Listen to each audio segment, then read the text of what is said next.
आपकी इंग्लिश का chapter 3 question, first chapter है ये आपकी बुक का, 3 क्वेश्चंस। तो इसके बारे में समझेंगे अब आगे। सबसे पहले इसके राइटर का नेम जानना है, जो है लियो टॉल्स्टॉय। ठीक है, ऐसे दिखते हैं लियो टॉल्स्टॉय, जिन्होंने ये चैप्टर आपका लिखा है। देन इसकी सबसे पहले ना हम ग्लॉसरी समझ लेते हैं, वर्ड के मीनिंग समझ लेते हैं, जिससे हमें इजीली समझ में आएगा कि चैप्टर में क्या है क्या नहीं। वर्ड्स जो यूज होंगे ना चैप्टर के बीच में, तो आपको इजीली समझ में भी आएगा। तो ग्लॉसरी से स्टार्ट करते हैं। जो फर्स्ट ग्लॉसरी है उससे स्टार्ट करते हैं। यहाँ पे काउंसिल, काउंसिल क्या होता है? A group of people chosen to give advice और टू मेक रूल्स। एक ग्रुप ऑफ पीपल होते हैं जो मतलब एडवाइस देते हैं, जो रूल्स बनाते हैं, उन्हें बोलते हैं।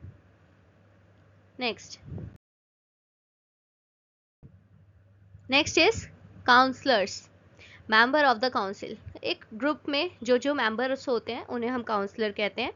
ठीक है,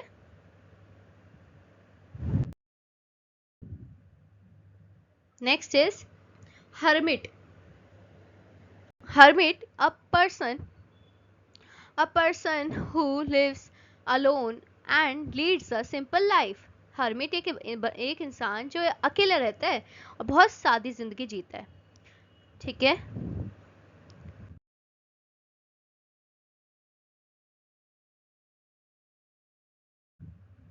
next is woods, a small forest, एक छोटा सा जंगल जहाँ पे हर्मिट था, जहाँ पे राजा को हर्मिट मिला था। ठीक है,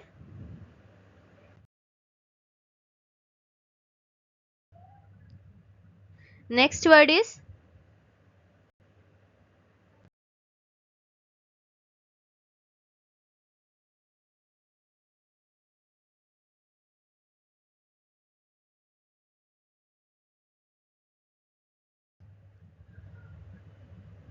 beds, a small patches of ground for plants. some small patches, छोटे छोटे से जैसे पौधे होते हैं ना, उनको हम बेड्स कहते हैं। फेंट, फेंटेड, लॉस्ट कॉन्शियस, मतलब बेहोश हो जाना, सीधा मतलब है इसका बेहोश हो जाना।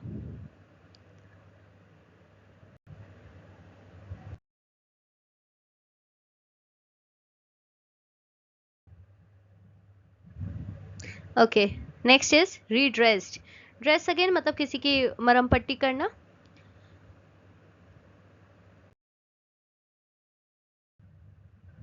सीज्ड, सीज्ड मतलब कब्जा कर लेना, टुक बाय फोर्स।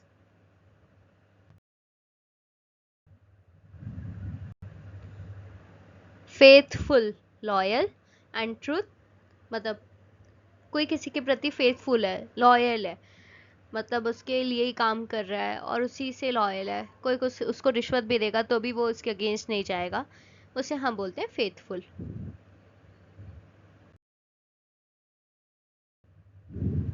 अब स्टार्ट करते हैं चैप्टर की summary. So the chapter name is 3 question, तो यहाँ से हमारी समरी स्टार्ट है। Once there was a king who thought that to be a successful ruler he must knew the answer of the 3 question. The questions were, क्या बता रहे हैं इस लाइन में कि एक बार की बात है, एक राजा हुआ करता था जो सोचता था कि अगर मैं सक्सेसफुल रूलर बनूं, तो एक सक्सेसफुल रूलर बनने के लिए मुझे बस 3 क्वेश्चन के आंसर जानने की जरूरत है। First question is what is the right time to begin something. Second question is which people should be listen to, किन लोगों की मुझे बात सुननी चाहिए और क्या सही समय है कुछ भी करने का। And third question is what is the most important thing for him to do, सबसे इंपॉर्टेंट चीज क्या है उसके लिए करने के लिए। And the king sent messages to all the directions to find people who could answer these questions, and many wise men came. बहुत सारे लोग आए, किंग ने मैसेजेस भिजवा दिए अपने पूरे राज्य में कि जो भी होशियार बंदा है वो सब आओ और मेरे इस क्वेश्चंस के आंसर दो। इतने डिफिकल्ट क्वेश्चन, ठीक है, डिफरेंट क्वेश्चंस थे। पहली बारी राजा ने क्वेश्चंस पूछे और काफी लोग आए आंसर देने के लिए। फॉर द फर्स्ट क्वेश्चन के आंसर ने some of them felt that the king should follow a timetable. कुछ लोगों ने बोला कि किंग को ना फॉलो करना चाहिए, राइट टाइम के लिए राइट टाइम टेबल फॉलो करना चाहिए। while others who felt that it is not possible to decide the right time for doing something in advance, पहले से पॉसिबल ही नहीं है। अदर्स काफ़ी लोगों ने बोला कि हम कैसे डिसाइड कर लेंगे, कल को हमें शादी में जाना पड़ जाए तो हमारा काम इस टाइम पे हमें मीटिंग रखी हुई है, तो कैसे हम उस मीटिंग में चले जाएंगे, कुछ भी हो सकता है, तो हम पहले से पहले टाइम टेबल नहीं बना सकते हैं। Similarly, for the second question, some wise men said that king should follow his counselors. Counsellors की एडवाइस को फॉलो करना चाहिए राजा को। जो काउंसलर्स हैं, जो एक इसके मेंबर्स हैं, इसकी जो सभा में बैठते हैं लोग, उनको उनके एडवाइस को फॉलो करना चाहिए। Then there were those who felt that the doctor the king should obey, while there were many favor of the soldiers. बोलते हैं कि कुछ लोग बोलते हैं डॉक्टर्स की बात सुननी चाहिए, कुछ लोग बोलते हैं सोल्जर्स की बात सुननी चाहिए।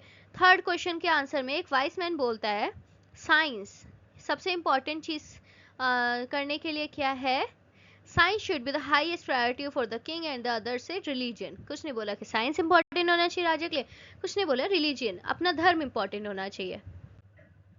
The king was not satisfied with these answers. King को अच्छे नहीं लगे वो answer. They were so different from each other. सारे आंसर अलग अलग थे। He did not give any reward. उसने किसी को रिवॉर्ड नहीं दिया, क्योंकि उसने बोला था कि अगर मेरे क्वेश्चन के आंसर दोगे तो मैं सबको इनाम दूंगा। अगर सही आंसर मेरे को मिला, जिस भी बंदे ने दिया आंसर उसको इनाम दूंगा, तो इनाम किसी को भी नहीं मिला। देन उसने सोचा मुझे कोई एक अच्छा कंसल्टेंट चाहिए जो मेरे को मदद कर सके। कंसल्टेंट कौन, जो सलाहकार होगा। तो सारे लोगों ने बताया कि एक वाइस हर्मिट है, बहुत होशियार हर्मिट है। हर्मिट मतलब एक बंदा जो अकेले जंगल में रहता है, जो अभी मैंने आपको वर्ड मीनिंग में बताया। Who live in the jungle, the hermit will see only ordinary people. लेकिन बहुत ही सीधे साधे लोगों से मिलता है हर्मिट, राजा जैसे बड़े बड़े लोगों से नहीं मिलता। तो हर्मिट के पास उसकी हट में राजा ने बोला मैं जाऊंगा। तो फिर राजा ने नॉर्मल कपड़े पहने और अपने सारे घोड़ा गाड़ी जो वो थे बॉडी गार्ड्स वगैरह सबको दूर छोड़ दिया जंगल में। The hermit was an old man and busy digging the ground. जब राजा हर्मिट के पास पहुंचा तो वो एक बूढ़ा सा इंसान था और गड्ढा खोद रहा था। अब गड्ढा क्यों खोद रहा था, मैंने बताया था, गड्ढा खोद रहा था उसके लिए जो बेड्स लाइक आपके पौधे लगाने के लिए। तो उसने अपने तीनों क्वेश्चन हर्मिट को बताए, ठीक है ना, कि मेरे तीनों क्वेश्चन के आंसर दे दो आप। तो हर्मिट ने रिप्लाई नहीं करा, hermit did not reply, respond ही नहीं करा एंड कंटिन्यू डिगिंग। गड्ढा खोदता रहा। समवन पास्ड एंड की सम टाइम पास, थोड़ा सा टाइम बीत गया। King seeing the hermit to be tired, king ने देखा हर्मिट थक गया है, तो किंग ने बोला मैं आपकी मदद कर देता हूँ गड्ढा खोदने में। The king continue digging the ground till the evening, शाम तक किंग खोदता गया गड्ढा। In the evening the king again request to hermit to answer his question.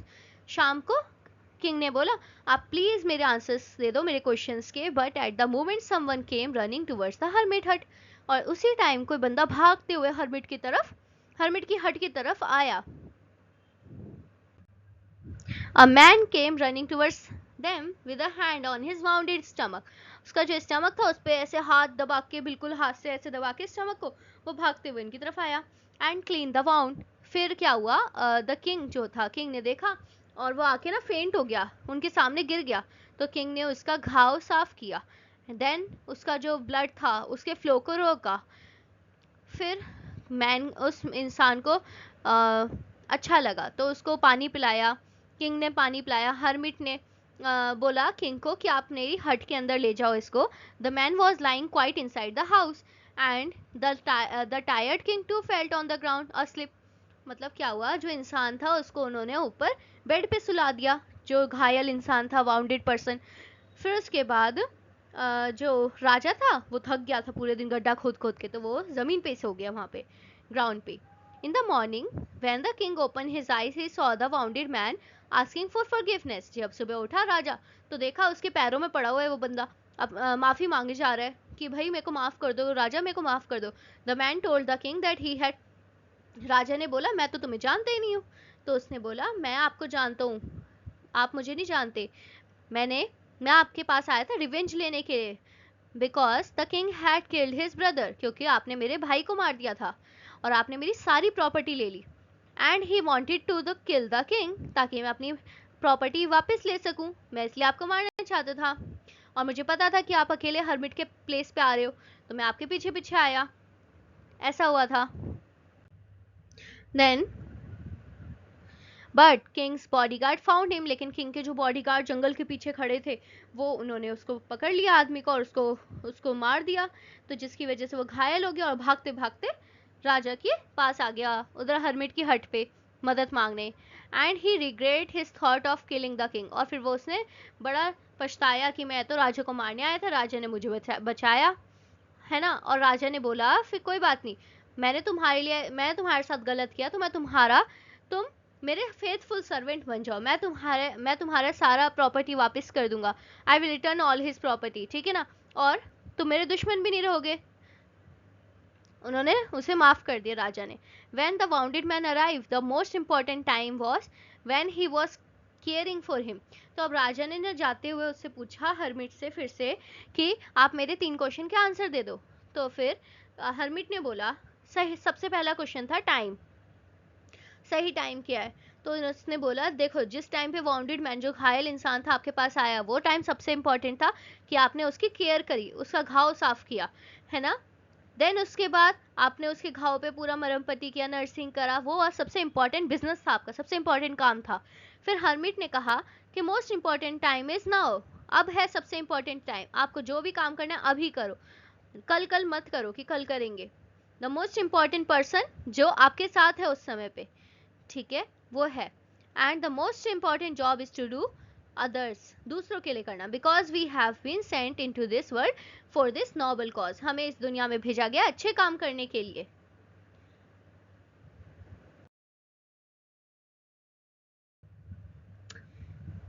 तो इसका मॉरल क्या है इस चैप्टर का, हम अब वो देखते हैं। क्या समझे हम इससे? The 3 questions, the most important time is now, the most important person is the one you are with, जिसके साथ आप हो। The most important pursuit is to good to the others, सबसे इंपॉर्टेंट क्या काम करना चाहिए, दूसरों के संग अच्छा करना चाहिए। ये लियो टॉल्स्टॉय ने यहाँ पे इस चैप्टर में हमें समझाया है। तो ये हो गया हमारा चैप्टर खत्म। तो अब आगे आप मेरे को सब्सक्राइब कर लो, वीडियो को लाइक कर दो अगर अच्छी लगी है तो आगे के लिए, ताकि आपको और भी वीडियोस मिल सकें, और भी चैप्टर्स के मिल सकें। इसके क्वेश्चन आंसर्स भी हम करेंगे, बाकी अदर सब्जेक्ट्स के भी समरी और अदर क्वेश्चन आंसर्स भी हम करेंगे। Thank you.